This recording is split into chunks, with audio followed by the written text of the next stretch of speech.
গাইবান্ধায় টাকা ছাড়া মিলছে না প্রধানমন্ত্রীর কার্যালয়ের ভূমিহীনদের আশ্রয়ন প্রকল্পের ঘর। স্থানীয়দের অভিযোগে তীর ইউপি চেয়ারম্যান ও এক কর্মচারীর বিরুদ্ধে। এদিকে এ বিষয়ে দ্রুত ব্যবস্থা নেওয়ার আশ্বাস বিভাগীয় কমিশনারের। গাইবান্ধা থেকে মিলন খন্দকারের প্রতিবেদনে আরো জানাচ্ছেন শওকত সাগর। ভূমিহীন ও গৃহহীন মানুষগুলোর ঠিকানা নিশ্চিত করতে প্রধানমন্ত্রীর কার্যালয়ের আশ্রয়ন প্রকল্পের আওতায় একক গৃহ নির্মাণ প্রকল্পের ঘরের কাজ চলছে গাইবান্ধার ফুলছড়ি উপজেলার ফুলছড়ি ইউনিয়নের চরাঞ্চলে। মোট ২০০টি ঘরের প্রতিটির নির্মাণ ব্যয় ধরা হয়েছে ৩,০৪,০০০ টাকা।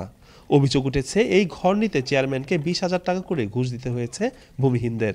এছাড়া নদীর পাড় থেকে নিজ খরচে নির্মাণ সামগ্রী বাড়িতে পৌঁছানোর ভার চাপিয়ে দেওয়ায় প্রতিটি ঘরের পেছনে তাদের খরচ হচ্ছে ৬৫ থেকে ৭০,০০০ টাকা। তাই ভূমিহীনদের বদলে ঘর পেয়েছে বিত্তশালীরা।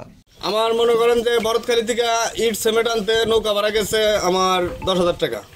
তারপরে ওগুলা ফিরে নৌকা থেকে নামানোর পরে ঘোড়া গাড়িতে দিছি ১৫,০০০ টাকা। সিরিরা সাইতে নিছি নিয়ে আমি মরণ চাই গেছে মরণ মানে আনতে না করি আমার তো ক্যাশ নাই। ২০,০০০ টাকা হলে আমার বাড়িতে মান পৌঁছাইব।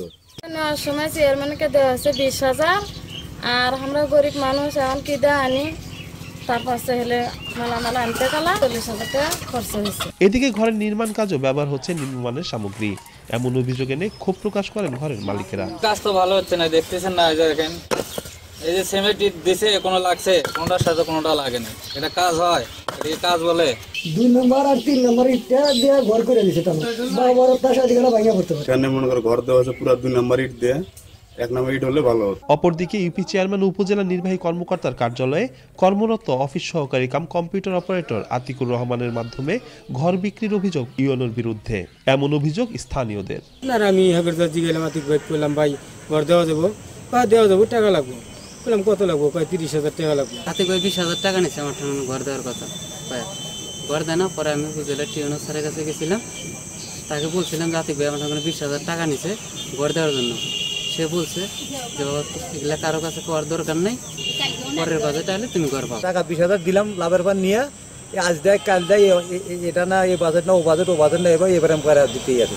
তবে UP chairman Azharul Hannan, office সহকারী আতিকুর রহমান ও উপজেলা নির্বাহী কর্মকর্তা আনিসুর রহমান এই বিষয়ে কেউই ক্যামেরার সামনে কথা বলতে রাজি হননি। আমার কোনো বক্তব্য দেওয়ার নাই। না আমি ঘর সম্বন্ধে যাই না, জানি না, আমি কিছু জানি না। এসব ঘর নির্মাণ কাজে ও সুবিধাভোগী নির্বাচনে কোনো অনিয়ম হলে দ্রুত ব্যবস্থা নেওয়া হবে বলে মুঠোফোনে জানান বিভাগীয় কমিশনার। আমার কাছে কোনো সমস্যার বিষয় আসলে আমি তড়িৎ ব্যবস্থা নেই, আন্তরিকভাবে সেটা প্রাসঙ্গিক তথ্য শর্ট করে দেন, আমি দ্রুত ব্যবস্থা নিচ্ছি। প্রধানমন্ত্রীর অঙ্গীকার আশ্রয়নের অধিকার। প্রধানমন্ত্রীর এমন যুগান্তকারী পদক্ষেপ সত্যি ভিটে মাটি ও ঘর না থাকা পরিবারগুলোর মুখে হাসি ফোটাবে। তবে এসব ঘর নির্মাণ ও সুবিধাভোগী নির্বাচনে অনিয়মের সাথে জড়িতদের বিরুদ্ধে ব্যবস্থা নেবে সরকার, এমনটাই প্রত্যাশা সবার। শওকত সাগর, আনন্দ টিভি, ন্যাশনাল ডেস্ক।